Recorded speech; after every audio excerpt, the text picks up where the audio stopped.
Nshuti bakunzi ba Jumbo Stories, ndabasuhuje mbifuriza umugisha w'Imana aho muri hose. Mbazaniye indi nkuru y'umunsi itubwira ko hari igihe tugira neza tukibwira ko birangiriye aho, nyamara tutazi ko Imana iba iri kudutegurira inzira yo kuduha umugisha. Ntabatindiye reka twumve inkuru yacu ivuga ku mwana w'umukobwa wafashije umukecuru mu muhanda atazi ko ari nyina umukoresha we. Reka twinjire mu nkuru yacu. Bavandimwe, hari igihe tugirira umuntu neza tutazi uwo ari we.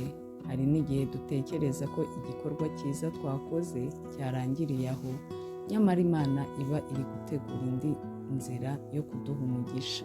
Reka twumve uko uyu mwana w'umukobwa wafashije umukecuru mu muhanda atazi ko yari nyina w'umukoresha we yahinduriwe amateka.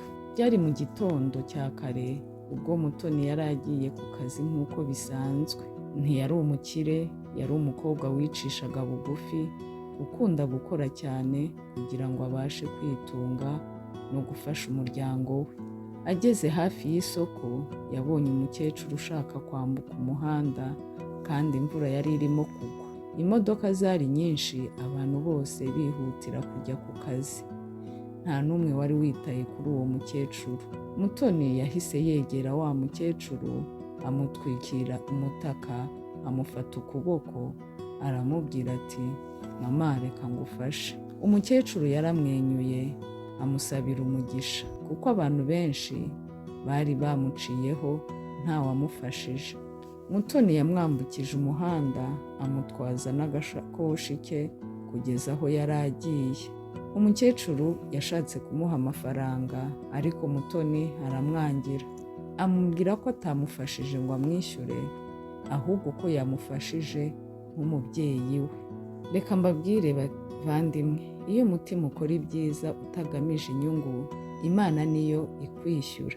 Umukecuru yarishimye cyane, asezera Mutoni, agenda atiyumvisha ko hakibaho abantu beza. Bukeye bwaho Mutoni ageze ku kazi, yahamagawe n'umuyobozi mukuru w'ikigo.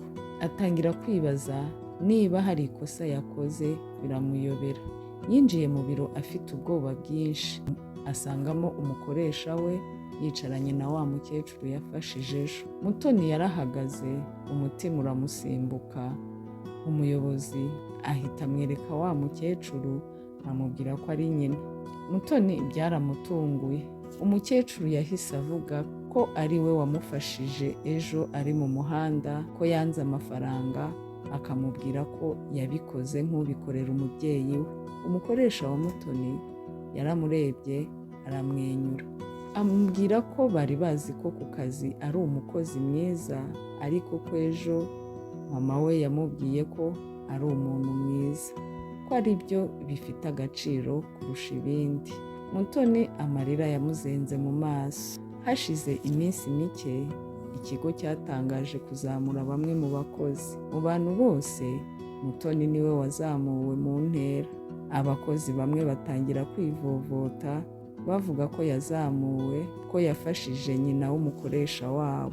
Ariko umukoresha yahise ababwira ko atari yo mpamvu yazamuwe, ahubwo yazamuwe kubera gukunda gufasha abatazi ko ari we bifuza guha inshingano zikomeye.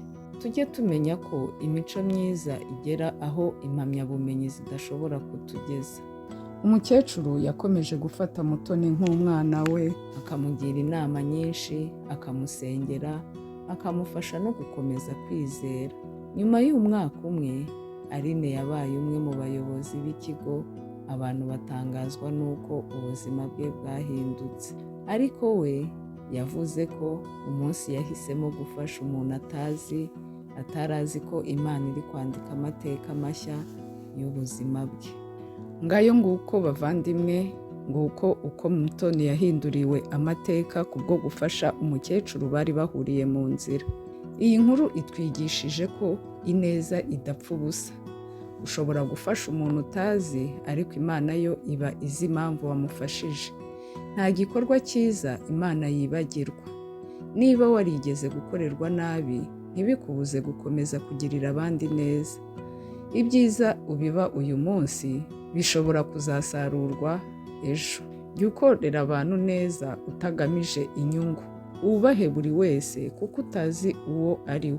Imana ibona ibyiza dukorera abandi kandi ibihembera mu gihe cyayo. Imana ntijya yibagirwa ineza ukorera abandi. Nubwo abantu batabibona cyangwa batabigushimira, Imana irabibona kandi igihe cyayo nikigera izaguhemba mu buryo utatekerezaga. Reka tubashimire mwe mwese mukomeje gukurikira ibiganiro bya Jombo Stories, tubashishikariza gukomeza kutwandikira ibitekerezo byanyu muri comment. Jye wabagezagaho iyi nkuru ni Isimbi Diane Batsinda.